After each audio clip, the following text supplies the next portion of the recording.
حكاية عراقة وشجاعة، قصة قلعة صمدت وحمت كرامة عمان.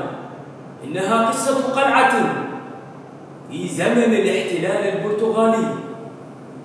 أيا ترى ماذا حدث؟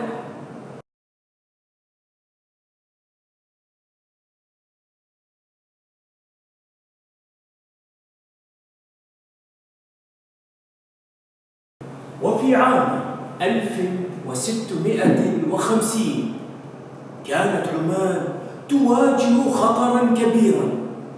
جيش برتغالي مدجج بالسلاح جاء ليخضع هذه الأرض، وفي معسكره القريب من الرستاق وصلت رسالة التحذير. وبدأ القائد حمد بن سعيد رجل الشجاعة والحنكة بتنظيم صفوف المحاربين. حان الوقت لنثبت شجاعتنا. هجوم! مع شروق الشمس استبسل الأبطال في دفاعهم عن القلعة. الفخاخ نصبت وأطلقت النيران، ووقف القائد حمد في الصفوف الأولى يقاتل بشجاعة.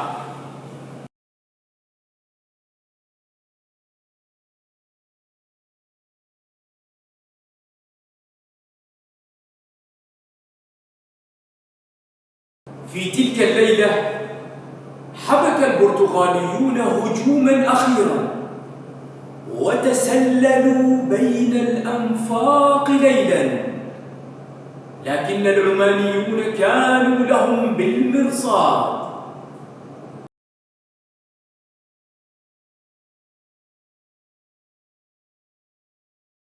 سقط العدو لتعلن الرستاق انتصارها أمام الغزو البرتغالي.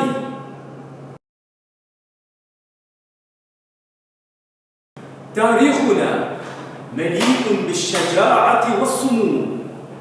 هذه عمان، عمان المجد، عمان الكرامة، حرة للأبد.